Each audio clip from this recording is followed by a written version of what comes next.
I thought I had it all. A great job as a software developer, a loving wife, 2 kids, and a house in the suburbs that I could call home. Life seemed perfect, or at least, I convinced myself it was.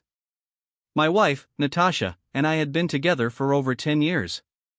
We met at a mutual friend's party, and right from the start, I felt like she was the one. We had our ups and downs, of course, but nothing that couldn't be solved over dinner or late-night talks. We had 2 beautiful children, a son, James, and a daughter, Mia. Our life together was what I always dreamed of. Or so I thought.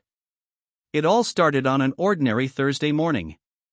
I was at my favorite local coffee shop, grabbing a quick cup before heading into the office. As usual, I had my head buried in my phone, checking emails and preparing myself for the day ahead. The aroma of freshly brewed coffee and the quiet chatter of people around me provided the comforting background noise that made me feel at home. Then, out of nowhere, a man approached me. He wasn't anyone I knew. He looked around my age, maybe a little older, with a weathered face and an unkempt beard. There was something strange in his eyes. Without any introduction, he just said, "I think you need to know something. Your wife, Natasha, she's been seeing someone else." I froze. My heart skipped a beat. I had no idea how to react. This couldn't be real, could it? Natasha, my wife, the woman I had trusted with everything, was cheating on me? The idea was absurd, and my first instinct was to laugh it off. Surely, this stranger was confused. But the man didn't look like he was joking. His face was full of sincerity, almost too much sincerity. "She's been meeting him for months now. I've seen them together." I couldn't keep quiet anymore, he continued, his voice soft but firm. "You deserve to know the truth." Before I could say anything, the man turned and walked away. I sat there, motionless, the weight of his words sinking in. My coffee was cold in my hands, untouched. I stared at the empty space where the man had been, my mind racing, trying to process what I had just heard. At first, I tried to dismiss it. Maybe he was mistaken. Maybe it was some kind of sick prank. But deep down, a nagging feeling started to settle in my gut. What if he was right? What if Natasha was hiding something from me? I had to find out for myself. The next few days were a blur of confusion, anxiety, and disbelief. I started paying closer attention to Natasha's behavior, trying to find any signs that could confirm or deny what I had been told. At first, everything seemed normal. She kissed me goodbye every morning, sent me sweet texts throughout the day, and we'd have dinner together as a family at night. But there was something off. A slight distance in her smile.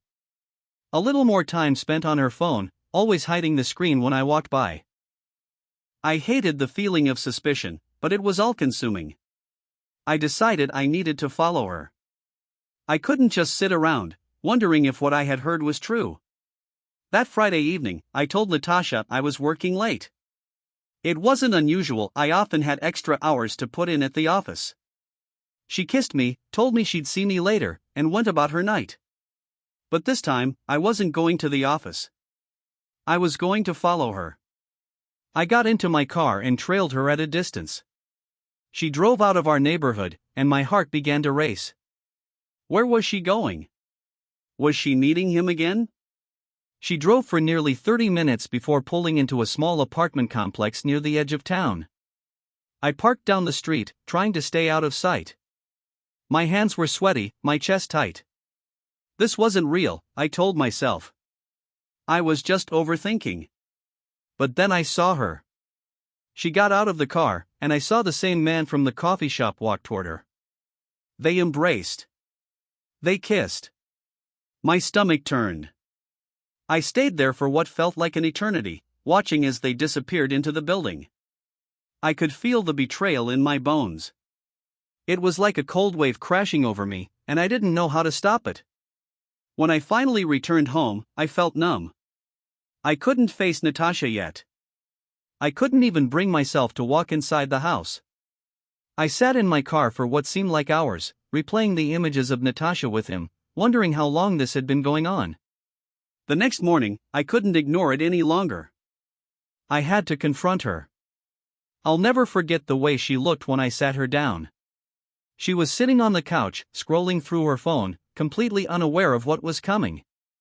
"Natasha, we need to talk," I said, trying to keep my voice steady. She looked up, her brow furrowing in confusion. "What's wrong, Ethan?" I could feel the lump forming in my throat. "I know what's been going on. I know about him. The guy you've been seeing behind my back." Her face drained of color. For a moment, she didn't say anything. Then, her lips trembled, and she whispered, "I'm sorry." I felt my heart shatter in that moment. The woman I had built my life with, the woman I had loved and trusted, had betrayed me in the worst way. "I didn't want you to find out like this," she continued. "It started with a work trip.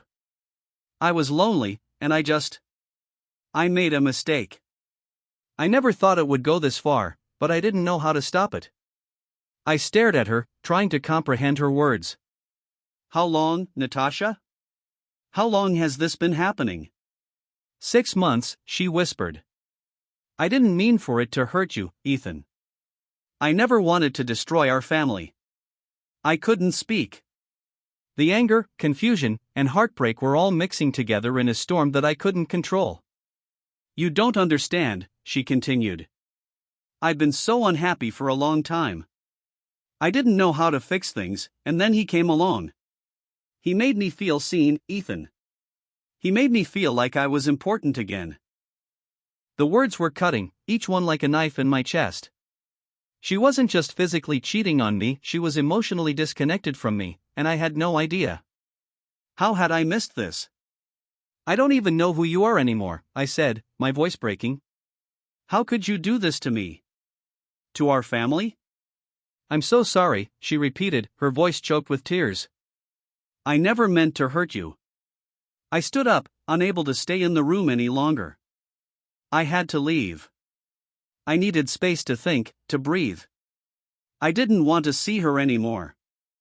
I didn't know what I was supposed to do with all of this. The days after that conversation were a blur.